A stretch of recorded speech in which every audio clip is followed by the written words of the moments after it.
નમસ્તે, જય શ્રી કૃષ્ણ બધાને। ચલો આજે બનાવીશું આપણે હરિદ્વાર સ્ટાઇલ આલુ પૂરી રેસીપી। આલુ પૂરી ભંડારા સ્પેશિયલ છે અને એમાં લસણ ડુંગળી વગરની હોય છે। તેના માટે આપણે સૌપ્રથમ બટેકા બાફવા મૂકીશું અને ગ્રેવી બનાવી લઈશું અને લોટ બાંધી લઈશું સાઈડમાં, જેમાં લોટમાં ચણાનો લોટ ઉમેરવાનો છે। લોટમાં અજમો હાથેથી મસળીને એડ કરવાનો છે। હાથેથી એટલા માટે મસળીએ છીએ કે અજમાનો સ્વાદ પ્રોપરલી લોટમાં ટેસ્ટ સરસ મજાનો બેસી જાય તે માટે, વિડીયોમાં જોઈ શકો છો। ત્યારબાદ આપણે એમાં મીઠું ઉમેરીશું સ્વાદ અનુસાર।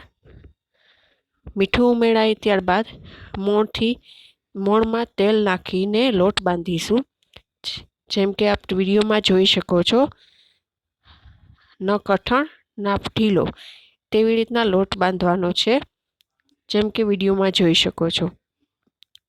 ઘઉંનો લોટ, ચણાનો લોટ, મીઠું, અજમો અને તેલનું મોણ, અને ત્યારબાદ વિસલ વાગી જાય, 4 વિસલમાં તૈયાર થઈ જશે બટેટા, ત્યાં સુધી લોટ બાંધી લઈ।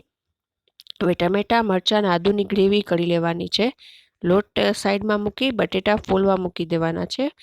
બટેટા ફોલાઈ જાય એટલે એને સુધારવાના નથી, છૂંદી લેવાના છે છાલ ઉતારીને, જેમ કે આપ વિડીયોમાં જોઈ શકો છો।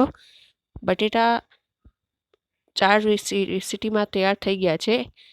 હવે છાલ નીકળી જાય એટલે બટેટા આપ જોઈ શકો છો, થોડી વાર ઠંડા થઈ જાય પછી મસળવાના છે, એટલે સોફ્ટનેસ બટેકામાં પાણી ન રહી જાય, બરાબર છે। જેમ કે આપ વિડીયોમાં જોઈ શકો છો, બટેકાની છાલ નીકળી ગઈ છે। હવે તેમાં છે ને બટેકાને મસળી લેવાના છે, વિડીયોમાં જોઈ શકો છો। હવે બધા બટેટા મસળાઈ ગયા છે, તો હવે આપણે વઘાર કરીશું। વઘાર માટે હું એક લોયું લઈશ, તેમાં તેલ ઉમેરી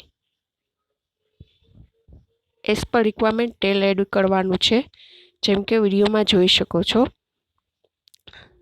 ત્યારબાદ તેલ ઉમેર્યા પછી ગેસની ફ્લેમ લો રાખવાની છે, લો ટુ મીડિયમ રાખવાની છે, વિડીયોમાં જોઈ શકો છો આપ।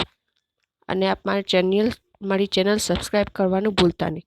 ખડા મસાલા એડ કરવાના છે, સૂકા મરચાં, તજ, લવિંગ, તમાલપત્ર ને જીરું પ્રોપરલી સોતરાઈ જાય ત્યારબાદ તેમાં ચણાનો લોટ ઉમેરવાનો રહેશે।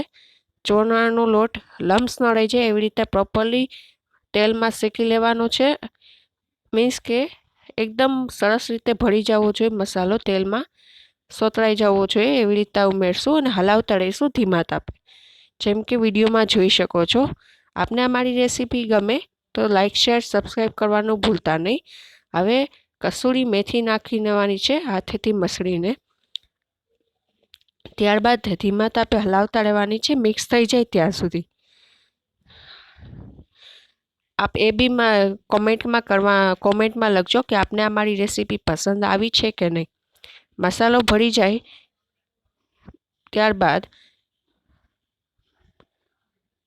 ગેસની ફ્લેમ મીડિયમ જ રાખવાની છે, પ્રોપરલી મિક્સ થઈ જાય મસાલો ત્યારબાદ તેમાં ગરમ પાણી અને ગ્રેવી બંને ઉમેરવાની છે, થોડી થોડી કરીને, જેમ કે આપ વિડીયોમાં જોઈ શકો છો। થોડી થોડી કરીને ગ્રેવી ઉમેરવાની છે। આદુ, ટમેટા અને મરચાંની ગ્રેવી છે, જે મેં મિક્સરમાં ક્રશ કરી છે, વિડીયોમાં જોઈ શકો છો।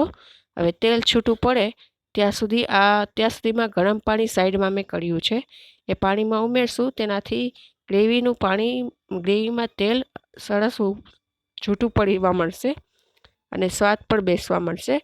હવે પાણી નાખીએ પહેલાં મસાલા એડ કરીશું, હળદર, મરચું અને મીઠું ઉમેરી દઈશું, જેમ કે આપ વિડીયોમાં જોઈ શકો છો।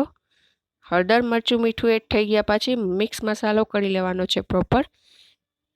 મિક્સ પ્રોપરલી થઈ જાય ત્યારબાદ ગરમ પાણી મૂકેલું છે એ એડ કરી દેવાનું છે, થોડું થોડું કરીને ઉમેરવાનું છે, એકયારે નથી ઉમેરવાનું। હવે ખાંડેલા મસાલા, મરી અને જીરાનો પાવડર નાખવાનો છે અને ત્યારબાદ ઉકળવા દેવાનું છે પ્રોપરલી। ત્યારબાદ બટેકા જે છૂંદા હતા એ મેશ કરેલા બટેટા ઉમેરી દેવાના છે અને સાઈડમાં પૂરી તળી લેવાની છે, જેમ કે આપ જોઈ શકો છો પૂરી સરસ ફૂલીને તૈયાર થઈ છે।